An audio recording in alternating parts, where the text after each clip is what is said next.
So your gravity tag took a contest by a storm because of its perspective system. Could you elaborate on that?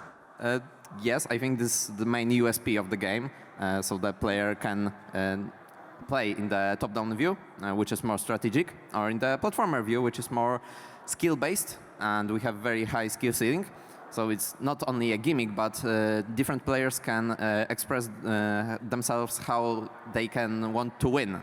So a person which is not that good at manipulating controller and in the momentum mechanic in our game can outwin their opponent by only positioning themselves in the top-down view. So this is a USP that changes the whole game and make it unique. And what inspired the graphics? Because it's pixel arty at the same time. You know, I see you took inspirations from Japan. Tell me more. Yes, we took inspiration from Japan because the looks of the game and the whole theme was inspired by the real-life World Chase Tag events. There is something like that. Okay, we need to stop. What? There is a professional tag league in the world, and real-life people compete in this. And we thought, it's a documentary. no, this is just an inspiration. Like, what will happen if we took this and combine it with sports anime aesthetic? That's why we have different characters from different ethnicity, different cultures, and also in the gameplay motifs different abilities, statistics that make every game different. Because some people after 5-10 plays of the game can pick their main and be proficient in this playstyle. Julia, how you participated in the project? Because as much as I like to talk with you, we need a statement from a group as a whole. Yeah, of course. So I am a graphic designer, and especially I did the UI of the game, and some assets, you know, some things where I was needed, but I was mostly a UX UI designer, and yeah, Miłosz is just the main designer of the whole game, the gameplay, and yeah, so he's the leader. Can you tell us a little more about zespołowe tworzenie gier komputerowych? Because it's like one of the most famous initiatives like this in Poland and even in Europe, if I recall correctly. I think you will be the best to say that. You won. I think the best person to say more about it is Dr. Rafał Schreiber, not us. Who's in the audience somewhere. But yes, we think this is a great initiative, and we are very happy that we won and have an opportunity to go here because of the prizes there. What you learned from that experience? I mean, you're young guys who participated in an event that requires some level of focus, attention, and hard work, to be honest. Yes, like every competition, every event like ZTGK or this SGF event teach us how to approach players, and for them the games are created. So this is the main thing we take from it. What do you want to do in like real game, Dave? I don't want to sound like what you've done isn't the right, the right thing, because it is. But you've got life ahead of yourself. I'm curious, how do you want to contribute to our Polish or not Polish game industry? Like we want to work in the devs.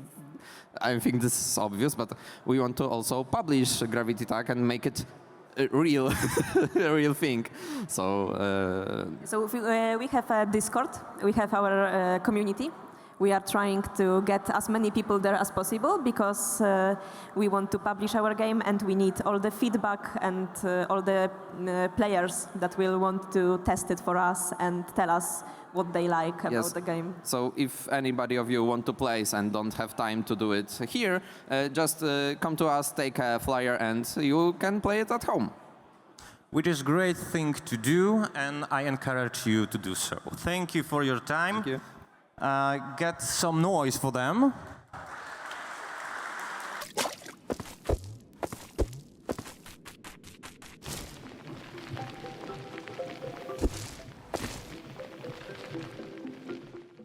Can you describe us what we see?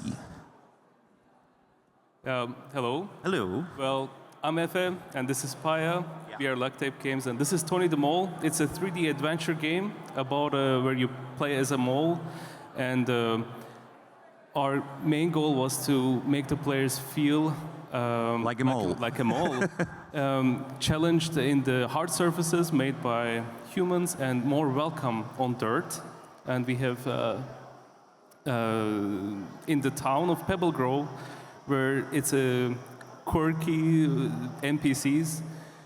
You interact with them and find and repair their gadgets, and all while finding cute hats while exploring the Pebble Grove. Cool hats? Yeah, Okay, you've got me. You need to tell me more about hats. yeah, of course. I mean, the hats, they all work with the in-game physics. So when you wear them, they either have like a cool light or they move with you. For example, there is like a feather on the head. Like we try to put these cute little things everywhere in the game so that whatever you do, it feels truly interactive. So people seem to like the hats a lot, especially the mining hat. Well, I am also amazed by your movement system. I mean, yeah, you could definitely like understand them all and you know, think like them all because you can move like them all. Yeah, it took quite a bit of iteration, but so far the feedback we've got from the movement system is quite positive. People like them all around the town, and digging around and digging inside the walls was definitely a challenge, but I think it starts to feel pretty good, and we'll be improving it in the upcoming demo as well. Do you want to release the game later on? I mean, Yes. yeah. Yes, we are planning on making like a full demo. Right now you can wishlist it on Steam, but you cannot download the game there right now. But hopefully when we have the demo out, we can also see how the world perceives it.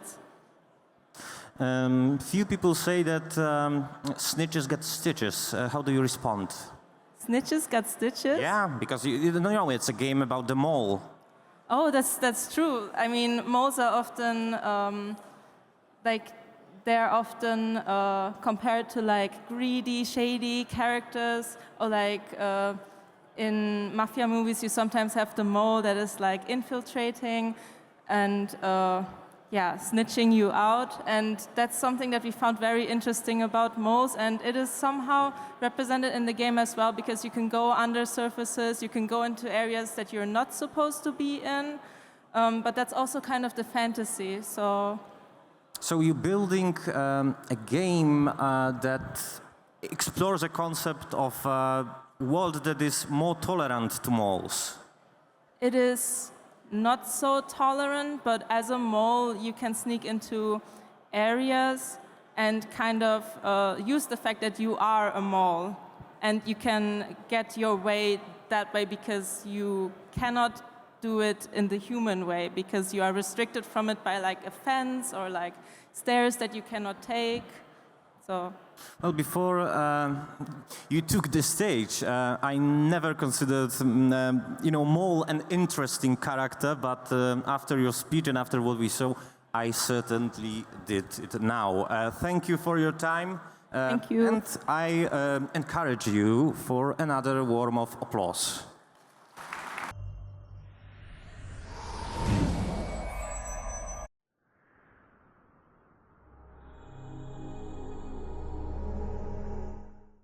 I have a trouble with my handwriting. What's the name of your team? Mouseworks.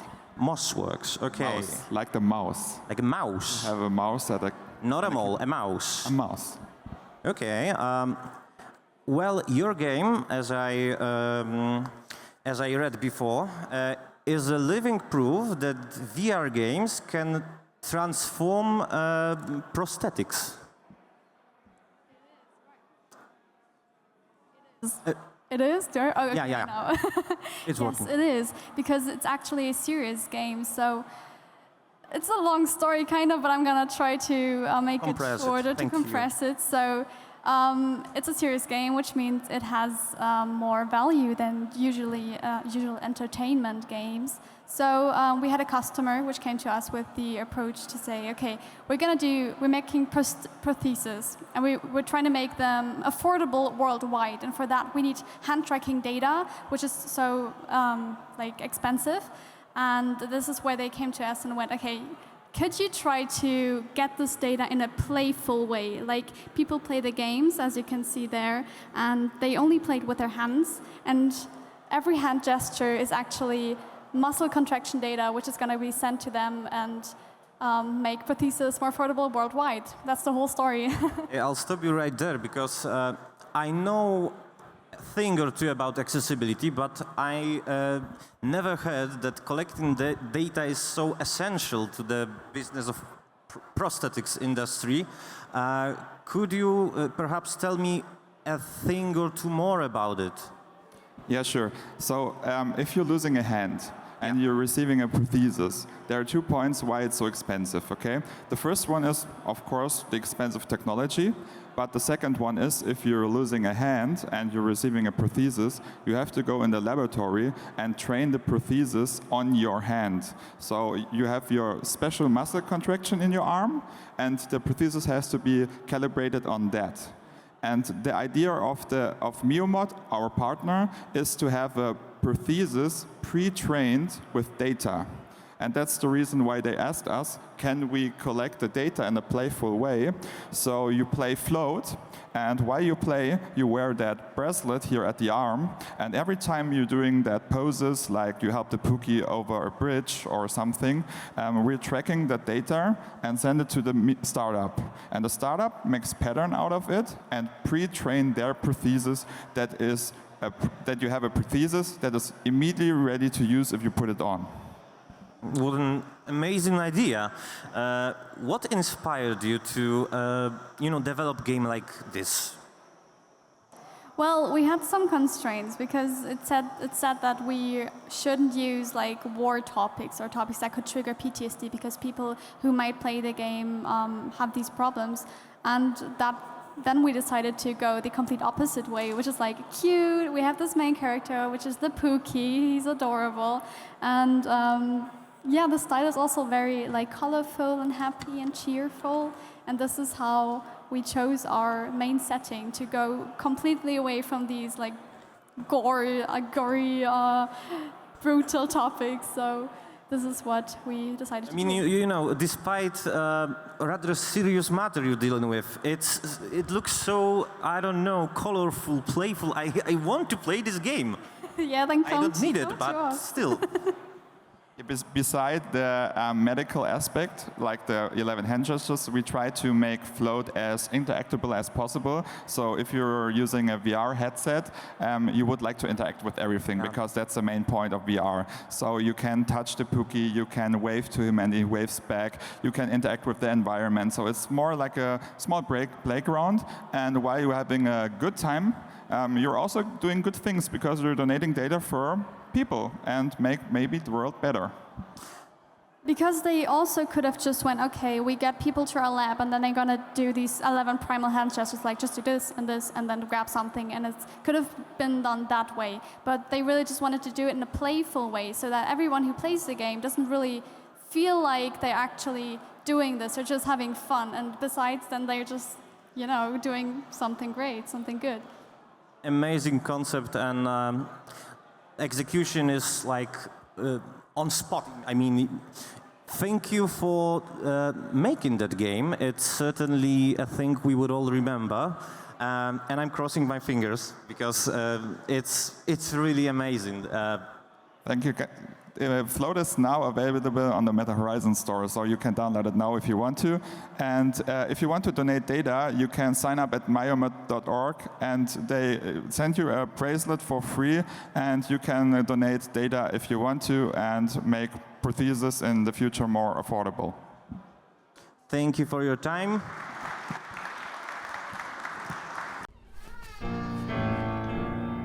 Leave now! Get out of my house.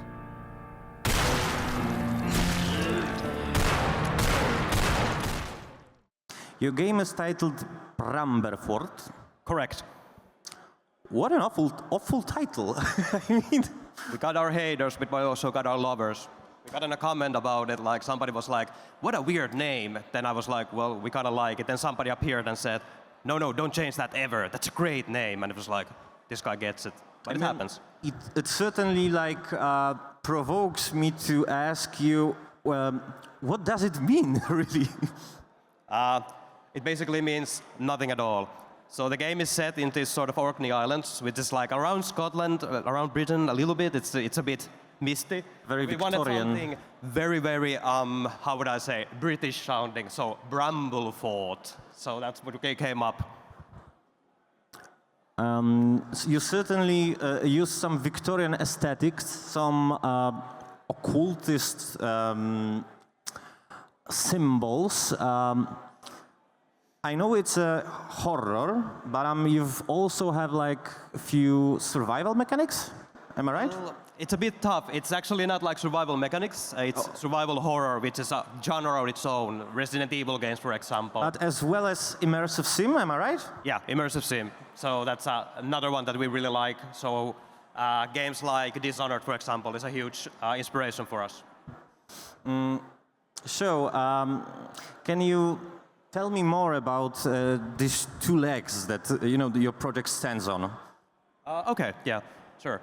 So, what could I say? Well, basically, we noticed that there's not very many good VR games, and we were like, let's make a good VR game. And there was no immersive sims, so we said, let's make an immersive sim.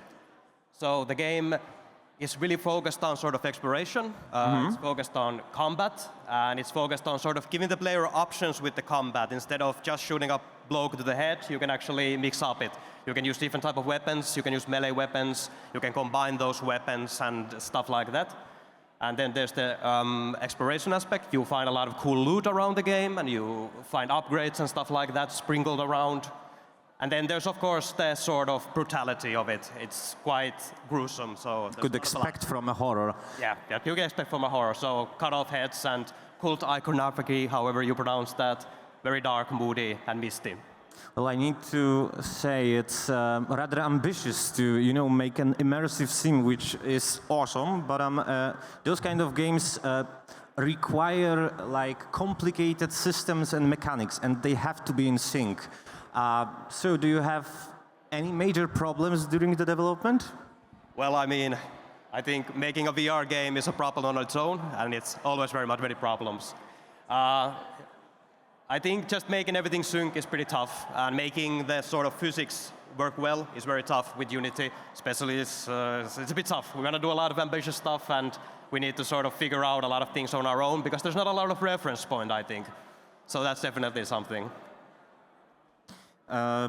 Well, I need to say I'm kind of, how to put this, the title itself sounds much better than when you explained it to me, and the game looks ambitious as hell. I wish you guys all the best. Thank you. And thank you for your time. Thank you so much.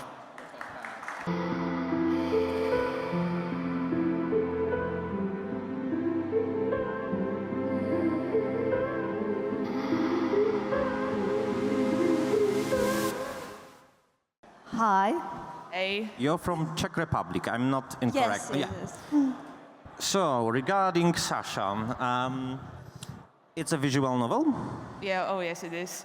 It's made in RPG Maker. Our programmer can tell something more about that, because I don't really understand what's happening Me there. neither, so... Yeah, so... Oh, so it's friendly to people who don't really want to code, you can go there, you can use JavaScript, but if you don't want to, there are a lot of things that you can already use. Like it's really easy to create text or have the character walking, but yeah, if you want to make something like Omori or Fear and Hunger or Felvidek, then which all of them were made in RPG Maker, then you have to put a lot of time into it to make it look like something that actually wasn't made in RPG Maker, and use plugins or try to code. So yeah, I guess that's it. We know a thing or two about the technical part of the experience. I'm curious about the story, because you know, even the title gives me. I didn't play it, sorry, but gives me an idea that it's a deeply personal story with some social issues that it confronts. Am I right? Yes, you are. You're playing as a mother who is with her child, living her life and beautiful routine, and she really loves it. But by the time something is wrong there, something really not cool or like that, and my inspiration was from my real life, because everyone, I think, someone really loved ones lost in their life, and I think it's really important to open up to people who are still there, and they can help you with problems you have, because it's not really easy to let go someone who is no longer there. So. When I read descriptions of not only yours, but few of our finalists, it took me by surprise that many of your games are trying to deal with a trauma or with, you know, problems with psychological problems. Is it often that students openly talk about mental health? Because, you know, my generation didn't do that. Well, we are from the Secondary School of Art and Design, and we often put our inspiration from real life, the experience that was not really cool and not really happy sometimes. They really love to do it, and as well, I like to do it. It's more like, I don't know just how to say it, but I love when I'm making games with the not really happy ending. Could I also add that our teachers are very wonderful people, and it's really easy to open up to them and talk about it, and so it's also easy to create a game that is more deep and personal. Well, I could only imagine how much that costed you, but it certainly it certainly was a great creative choice, and thank you for doing so. Give them a round of applause, obviously. Thank you.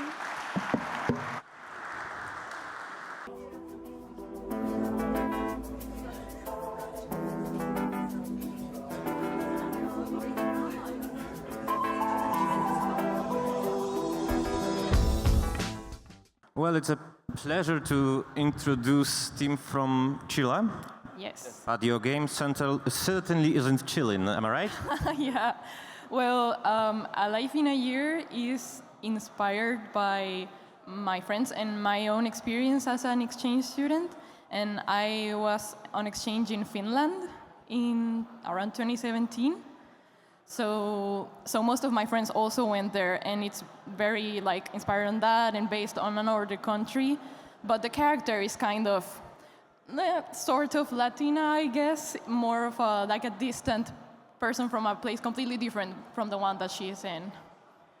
I can imagine that, you know, those kind of experiences, they are pretty universal. When you, for the first time, took a chance and start a life somewhere else, when you don't have friends, family, and even, you know, sometimes culture or languages. It's not your national. How to put this? You need to. You need to deal with many difficulties on the way. Can you tell me something more about your experience and how you put it to the game? Well, personally, I had a very difficult time during my exchange. I went through a lot of things that kind of traumatized me, like you were talking about trauma in the previous game. And I felt like it was really important to make a game showing a more realistic light on exchange, because I personally feel that in media, it's not a very common topic, and when it is present, it's very viewed as like a idealized, romanticized experience, like something you can't miss, the best year of your life, that sort of thing.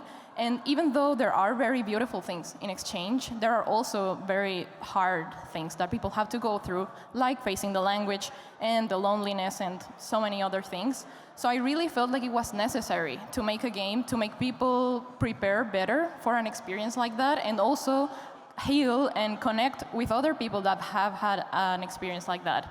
And so for me, the most important part, and for a lot of people, because I interviewed a lot of exchange students about this, the most difficult and important part of an exchange is the language. So the language. Mm-hmm.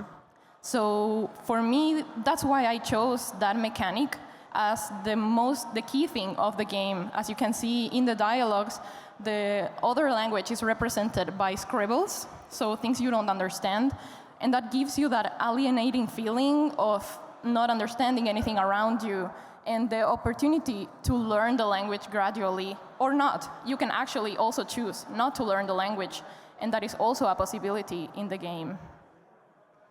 Is it the good one? I mean, a good choice? I mean, there are no right or wrong choices, to be honest. Having an exchange is basically just whatever happens is okay. Like, you have to make your own path on the experience, and not learning the language also gives you just a different experience. For example, in the game, there are certain characters that like you more if you don't learn the language, because they feel more seen by that, because there are other exchange students that have had experiences like that and connect better with people that understand them. You're a part of a group of an outcasts. Yes. Yeah, an interesting idea. I'm also curious about your experience, Gonzalo. Oh. Did you participate in an exchange? No. I am actually the advisor professor, because this project is the thesis for the grade of Paula's thesis. So I am more like a support character in this adventure, you know. But at the same time, you're a guide and a teacher. Yeah. Yes, but I was really impressed that because we are not from, our school is about design in general. So I am very involved in games, but it was an particular experience, and I think that it was an amazing project, and I am pretty impressed about the mechanics and the cohesive, history created. Inspired by this mechanic in particular about language and the experience from Paula. So good to be there and here right now. Paula, genuinely, I'm amazed by your narrative choices as well as mechanics that you used. Let's give Paula a round of applause. Thank you.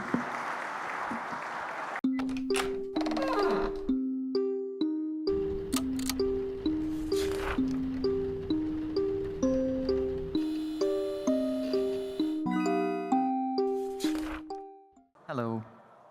So, you're a solo developer that is clearly inspired by another solo developer. I mean, Lucas Pope, the creator of Papers, Please. Exactly. Yes, exactly. The last report is mainly inspired by Papers, Please. This is a classic game. But one time I realized that it will be cool to add to this Papers, Please theme horror elements. Yeah. And then it is the idea of creating this game. because the horror element is like so fresh in that concept. Could you elaborate more about it? Basically, why this game exists is I want to get myself a challenge, because this game is only take place in a one scene. This game is only plays in a cabin, so you never move in this game. So it's like a time loop situation? Little bit of. Okay. But basically the main game is only in the cabin, so you never leave. And it was quite challenging to create this fear, this atmosphere where you can just move. In the game you play as a park ranger. Your main goal is to review camera reports. And you can talk with other park rangers that came to you. And you also have the walkie-talkie that you can use. And this is the most important part, because you don't have any information outside the cabin, because you're always in the cabin. So you can only use the walkie-talkie to get the information. Am I right that you single-handedly made graphics, story, audio, recorded and soundtrack? How is that possible even? It was quite challenging, but I picked pixel art because I think I have a lot of experience in it, and I'm doing it for, I think, 4 or 5 years now. So it was really, really challenging. The frame-by-frame animations here was very time-consuming and hard to do. For the audio, I also use help from my friend, but the rest of it is my work. What experience did you learn from development? Because many of your colleagues are obviously trying to make games single-handedly, and they fail miserably on the way. My first idea will be to watch out for the scope of the game. That's really important, because if you have good ideas, you're just expanding, and you never say to yourself, okay, it's enough. So that's the first one. But I also learned from this game that how to create a tension and this like driven narrative thing, like how to manipulate with, because when you're doing these reviews, you get into this some sort of a routine, and the game is sometimes break you from this routine, and this is the most important scary path, I presume. Yes, exactly. Well, it looks amazing. I couldn't wait to play it. Thank you. Crossing my fingers, because as I mentioned, it's already released on the Steam, and it is, and it got a lot of traction. So people love it. So after the event, I could actually play the full version of the game. Version, yes. Awesome! Like, give this guy. He doesn't need your applause, but he will certainly. Thank you. Yeah.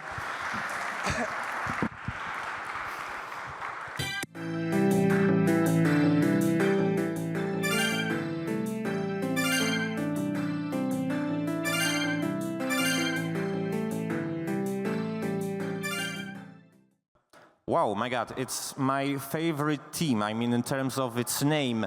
Me. Am I pronouncing it correctly? Okay, those guys.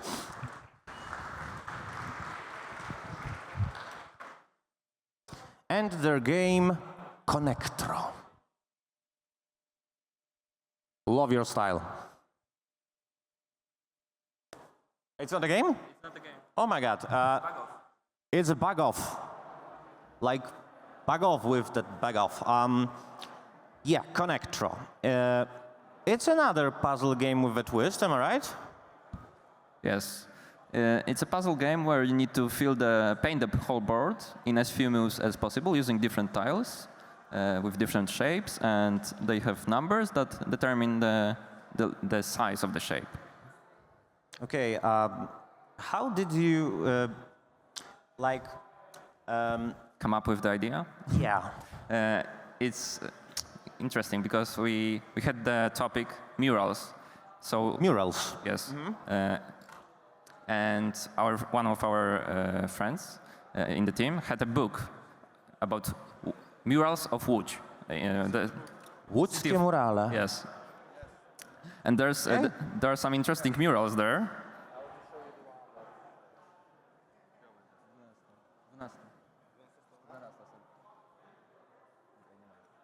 Okay, nie wiem, czy to jest. And the friend looked at murals, and he came up with the idea of like doing gradients of colors, kind of like this. You can see those pictures, but there certainly something. Okay, and what happened next? Because ideas are cheap, but the execution is. Yeah, we tested the story. idea using like just normal cards on the table. And we thought, this is kind of interesting. Then we ported it to a PC game, and we thought, this is kind of fun, actually. Like making better and better score. At first, we thought there's no strategy, but after some 10 games, we started to decrease our scores. Like they were better and better, and oh wow, that's really interesting. And then we added new tiles, new things. This is like a roguelike mode when you actually get tiles into your inventory, and then you can use them anywhere on the board, anywhere, anytime you like. And this is like an endless runner where you get like these tiles to your inventory as a prize for finishing a level. And based on how many moves you got, that's how good the prize will be. Well, you said there's a roguelite mode. I'm curious, do you have any story that you want to share with your players? I mean, the roguelike mode is kind of like simple right now. We will probably change a lot about it, and maybe because this is a mobile game, and there's a campaign and a roguelike mode, and we want the campaign to release on mobiles, and the roguelike mode actually to change something closer to Balatro, but you don't see Balatro now, but we will maybe see it. I want to see Balatro in there, and I'm like cheering for you guys. I'm curious why you made a mobile game, because it's a very competitive market with. It's hard to shine on Google Play or other shops. Yes, this is exactly the thought that we had, but we had a subject in the university that made us to make a mobile game, basically. That's why we also want to publish one part, the campaign as mobile, but later, and first do the PC to get some players, and maybe make the release on mobile a little bit easier. I'm wishing you all the best, and thank you for your thank you for your time. Ahoy, Lighthouse Adapt! Start the generator!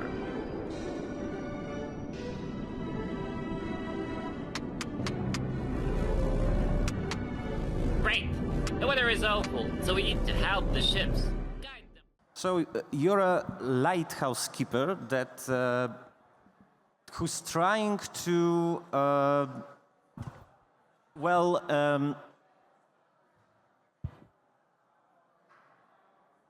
who's trying to do what?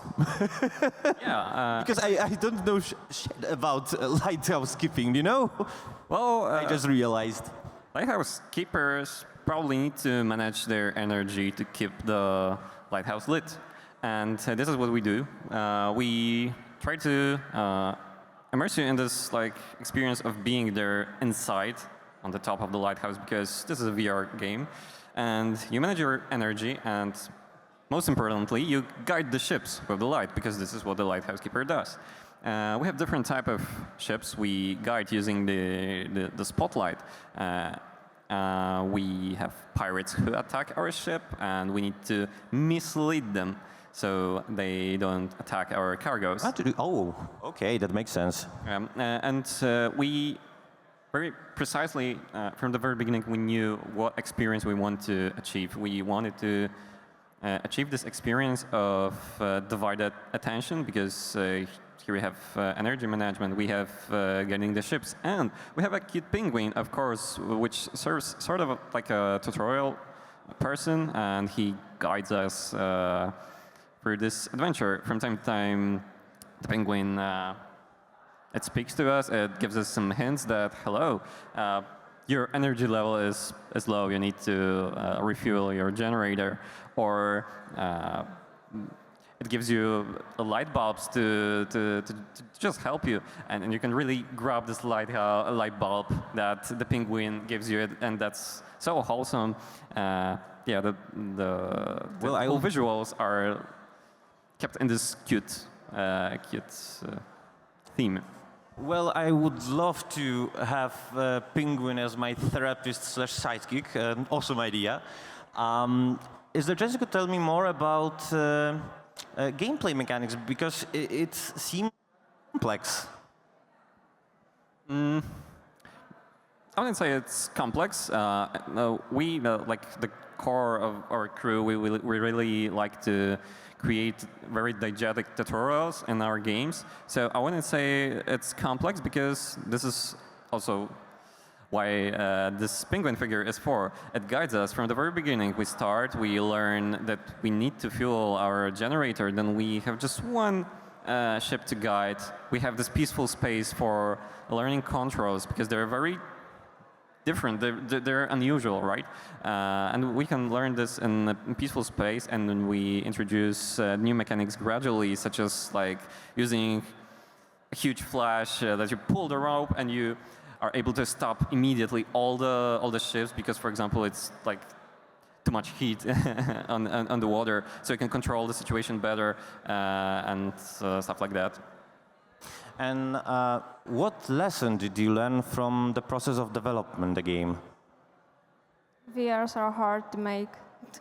Obviously, valuable lesson. Yeah, you have to really focus on optimization of the game. It's also graphic-wise, because I'm a graphic designer, so creating all those models was quite challenging, because we have to make them quite simple, and as simple as possible, actually. So they look good and they don't crash the game. So that's definitely challenging. So if you could, back in time, would you start the whole development process without VR in mind? We started knowing that we will create the VR, but if we had a chance to make a different game, I think it would be easier to plan in order to just... the whole process would be easier for us, definitely. Thank you for your time, and once again, I need a warm round of applause.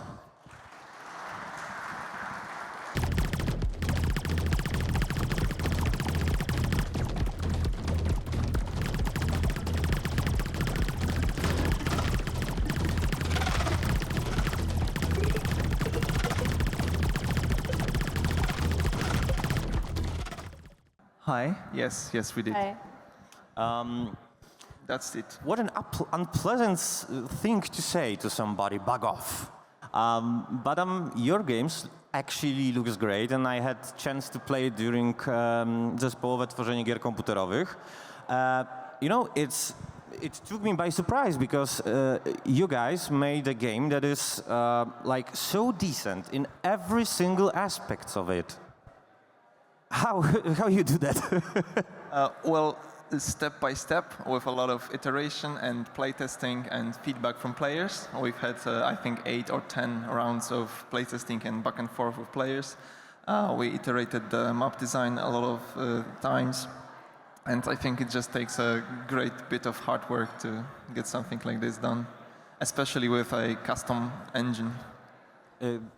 Well, it's ambitious in that aspect as well. I'm curious, is that a tower defense or a top-down shooter or a combination of both? Well, we like to call this game a tower defense game that met Vampire Survivors, because, well, your job is to defend your reactor, which is the tower, but you also get the survivor-like elements like level-ups and power-ups that you pick up throughout the game.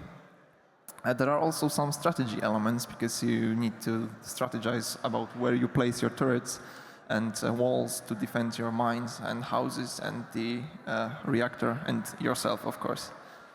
During events like this, I imagine you harvest some valuable feedback. Is there a chance you could possibly tell me how the game changed? Because, you learned that players want something else? Or, I don't know, something more? Yes, well, the game itself did not change much from the perspective of the players since the zespołowe tworzenie gier komputerowych, but we did work on under the hood of the game a lot to prepare it for an eventual Steam release, because we are planning to pivot from this model of gameplay to a more level-based model where each level has many challenges to complete and different difficulty modes to progress through. And so this will be something that you can experience on your own at home, at your own pace, as opposed to a game that is crafted specifically for an event and to be played and consumed within 10 to 15 minutes. Yeah. So what's your plan? I mean, what did you want to add to this, as I mentioned, excellent build? I mean, I'm speaking from the depths of my heart. It's a great game. I'm curious, what's next for it? Well, more levels. You could think of this experience as one level out of many. We have many interesting ideas, and I think we have to contain ourselves in order to not go out of scope pretty quickly. But basically, things like a desert level or a swamp level could be nice, with different enemies, different mechanics, different twists, and visual aspect. Because for us, we have 4 programmers in the team who would like to express themselves in rendering. Programmers? Yes, 4 programmers and 2 artists. An unusual situation. Well, a custom engine kind of requires a lot of programming efforts. And so you'd like to show off some cool techniques and therefore craft levels specifically designed to fit those techniques that we want to showcase and also allow our artists to express themselves. Yeah, thank you. Last but certainly not least, I'm curious about your name. I mean, me? Am I pronouncing it? Well, we are Turtle Team, actually. Yeah. I think there's been some mistake. Oh my God, sorry, oh my God. Yeah. Turtle Team. Yes. Yes. Previous guys were a part of me team, and I didn't ask them. Sorry for the confusion. It's been a long day. Thank you for your time. Thank you for having us. Thank you. And can't wait for a full release.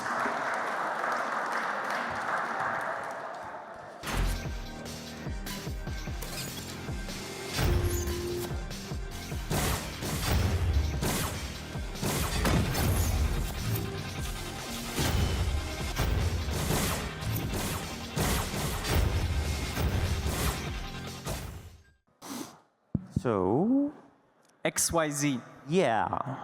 What does it mean? Well, it's a reference to what the player does, which is he changes the gravity. So it's a reference to all the axes. Well, it's a mixture of first-person slasher with already excellent movement system and killer robot. What's not to love? Yeah. Is it a meaningful game? Well, it's meaningful to us, I guess, and I would hope it would be meaningful to other people. Speaking about other people, I presume that you want to release it on Steam. Yeah. So, what's your plan for? Because, as I said, it looks amazing. The gameplay loop is challenging as well as it's fun, generally speaking. But what's next for the build? Well, right now we are working on a sort of newer version of the demo. So we just want to make sure that everything in the demo is perfect. And after that, currently we're making plans for the rest of the game, designing it, working hard. So after that, we just continue moving forward and hopefully end up in a place we're satisfied with. Well, I see that you took some inspiration from Ghost Runner, am I right? Yeah. Tell me more about it. I mean, what inspired you to make? I don't want to sound rude, but it sounds like the most fun game, in the today's agenda. Well, I think we just wanted to make something, urgent, something exciting, something visceral. We've had, I think, previous experiences of making games that, were maybe a bit on the chiller side, a bit on the, less satisfying side. So, we just wanted to make sure that the next thing we made is just the most fun and natural in, its urgency as we could. Well, I guess in harsh times like this, we need projects like yours. Thank you for that, and thank you for being there. Let's give them a round of applause.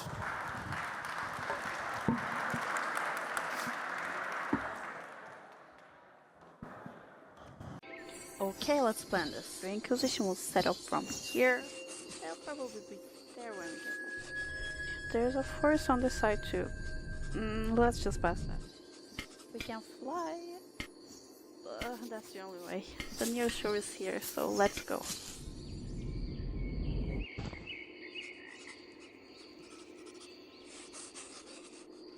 Did you even listen to anything? What is that? This is art. Why does it look like you?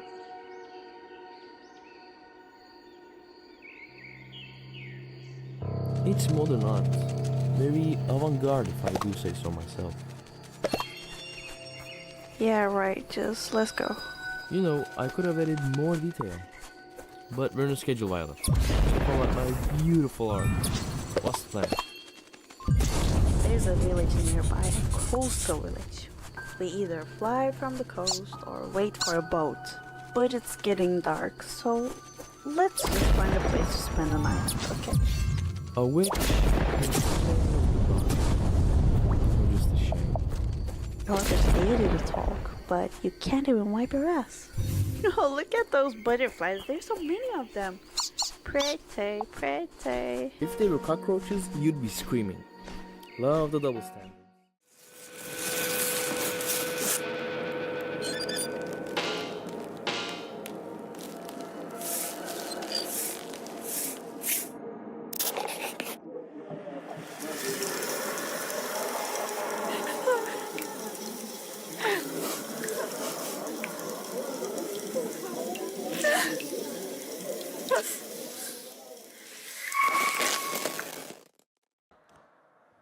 So, could you pronounce the title?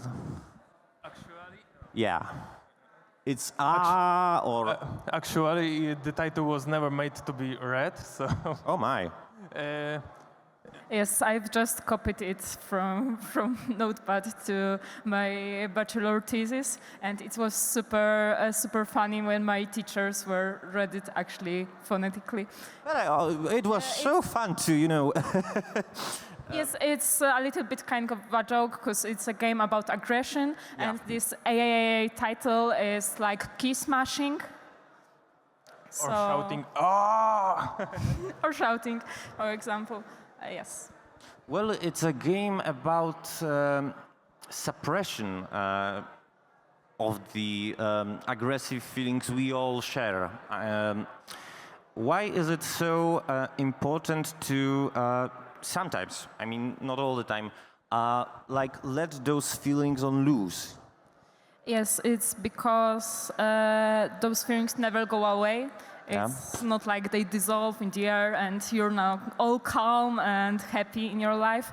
No, there sometimes accumulates within us and explode completely uncontrollably, bloodthirsty. And I just wanted to say by this project that it's sometimes important to talk with each other, even scream, to shout out our values, our important feelings, so we can actually see each other in an argument. I would like to know more about your aesthetic choices, because it looks like, I don't know, those doodles you make when you're bored or angry as well. Actually, I need to say I'm just a great fan of watercolor and hand paints drawing. That makes us both. Yes. If you want to see, there's some animation. Yes, on our stand, maybe you want to say that. Yeah. On our stand we have more animations, but I can tell from my perspective how it looks, because it was for bachelor degree, that it was like I'm coming back to home from studies, and I see she was painting, and I see how bad in this cards with paint that was drying up, and yeah. Well, bunch of disturbing images, I need to say. Did you took some inspirations from real life? I mean, how you personally deal with aggression and what you learned about it during the process of development of the game? The inspiration for me was that a lot of people cannot deal with their anger at all. They try to hide, but it flows, and they cannot use it as a tool, nothing. And it's really difficult nowadays to just let yourself be angry in situations that you don't feel safe, for example. That's really important, that we can allow ourselves to feel those emotions. What we do with them, if we want to harm other people, if we want to fight them, it's up to us and up to our moral standards, because I don't want to say that this project gratificates the aggressive behavior. No, it's just showcasing that sometimes it's good to fight, sometimes it's good to argue, but there should be always a way to compromise, and there's the ending when you can compromise with you and no one wins, just it's a stalemate, like you compromise with yourself. I love that you made a fighting game, because firstly it like suits the narrative, but it's a rather competitive genre with so much traps on a way to make a game that feels genuinely great. What did you learn from your process? That's the 2 months of making it for bachelor degree. It wasn't enough. It never is. Yeah.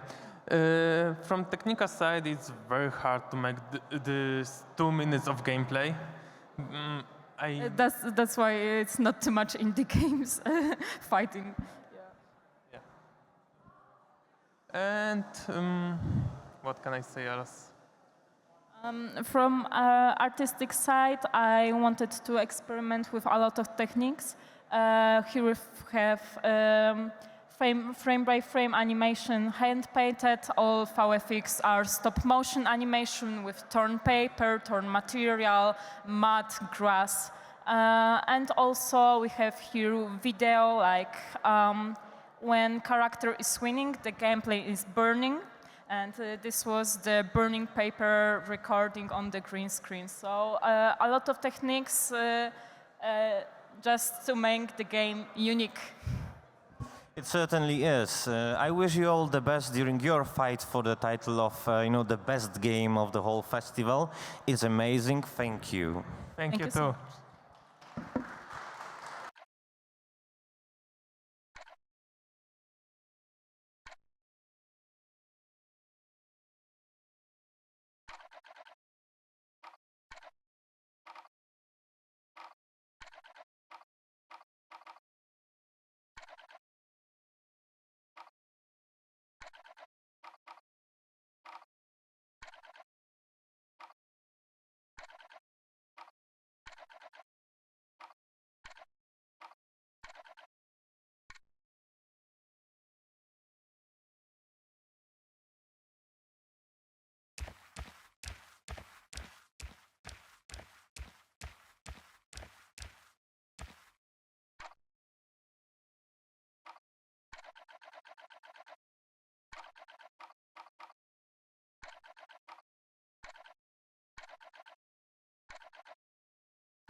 Speaking from my personal experience so far, I have received so much amazing feedback on the game, and it's super motivating to see people enjoy the game, understand the themes that I'm trying to tell, and just seeing how they are immersed in the experience gives me so much motivation to keep working on it.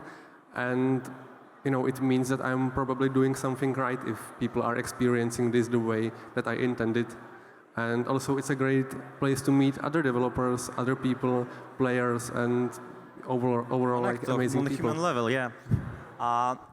I'm trying to focus on the game, but it's so bizarre. It's so like interesting. But is there just possibly tell me a thing or two about the gameplay? Yes, so you're playing as an anthropomorphic wolf, and on one hand, it's really like a story-driven narrative game. So like the dialogue system is the backbone of the whole experience. So you do a lot of talking. The dialogue changes dynamically based on your previous responses, your actions, even your personality and appearances as well. And basically everything further down the game reacts to everything you did before. So, for example, you can lick some substance, get high, and everything will be funky, and it will make less sense, but it will be more fun. Obviously. And on the other hand, it's a noir detective game, and I wanted to lean heavily into like the animal aspect of the characters. So you literally just run around on all four, sniff things, literally sniff for clues. Or you can like lick things, lick other characters, and like gain information that way. So like, you can of course choose which way you want to play it. You can lean more into the instincts and animal part of the investigation, or you can just be rational and try to talk to people, get information from them, or to animals. Obviously, it's not the first game that uses anthropomorphic characters to tell some deeply personal story. Why do you think we like, animals so much that we use them to, as I said, tell a story that is deeply personal? From my experience, like I'm also a part of the furry community.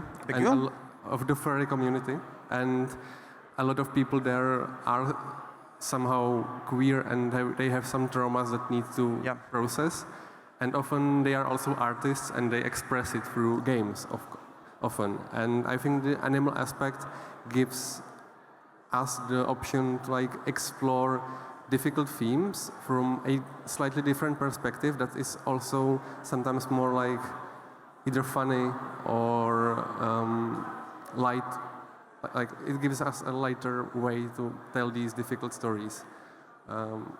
Well, obviously, it's a successful trope, and thank you for proving us that there's so much potential in it. Thank you for your time. Let's give a round of warm applause to Mo from Czech Republic. Thank you so much. How stupid. They'll just laugh at you now, poor little fool. So pathetic. You can't even find something that's right in front of your eyes. You really are useless. You can't even form a proper sentence, can you? I don't want to. Stop talking to me, you. Who even are you? Oh, come now. You don't know me? I'm the only one who's ever been here for you. Huh? I don't remember you. Childhood friend, perhaps? But I don't even have friends. I am your friend. You have me. Have you really forgotten my name? Your name, I guess? Yes, my name. I don't remember. Doesn't matter. What matters is, I want to help you, so listen to me, alright? You wouldn't want to upset me, would you? No, I don't want to. See? That's why I'm your only friend. You're right. But Hello. Well, as I mentioned, great title. I could, read it. Yeah, it's my favorite milk too. Really? Yeah. But somehow when I, see warnings like this, I don't expect strawberry milk. I don't expect, something nice. Yeah, well, it was just because it's something that confers our protagonist, so that's why it's a title. I didn't know what to put there. I think it would be... So it's pure coincidence? Yes. Okay. What is it all about? The game is about girls struggling with depression and schizophrenia. And we will just follow her story, and then later we can interrupt it. We will become her voice, and we can maybe help her or not help her. Well, from the guys who played the game, I heard that it's a visual novel about the importance of self-care. Yes. Can you tell me a thing or two about it? Well, it's more like you can find yourself there. Yeah. And then maybe you can relate to it. And when you help her, there is a way to calm yourself that can help you, or the things that you can use when you feel that way too. Does it make sense? Yeah. Why did you choose to make a visual novel? Because, it's not the most popular genre, but at the same time, it's a natural choice if you want to make a story that is, profound, there is personal at some level. It was because I'm not really good in programming. Okay, that's a valid choice. Yeah. And visual novels are quite easy, and I knew how to use Rampa. It's in a Rampa image. Mm-hmm. And I absolutely love to write. So it was most important thing in this story is the text. So it would be the best to show it through visual novel. Yeah. But you like to write, and obviously you like the color red. Not really. Really? It was... But I'm curious about your artistic choices, because, the graphics, they are like deeply disturbing as well as minimalistic. Well, it's I was inspired by the game called Milk Inside of Bag, inside of the milk of bag, or something like that. It's really confusing. And I used red in different moods. There are 3 episodes, and this is the first one. That's the red one. The second one is blue one, and the third one is purple one. No, yes, like that. Yeah, and that's why. So different mood, different color. You certainly know your colors. I do. Well, I need to say it is something I genuinely want to play. I couldn't unfocus when I see this. So thank you for your time, and I'm rooting for you and the project. Strawberry milk, ladies and gentlemen. And I guess there's all we've got. Is there somebody who needs to be on this stage at this very moment? Nah. So, that's all, folks, and we will know who's the winner in the next few hours. Thank you.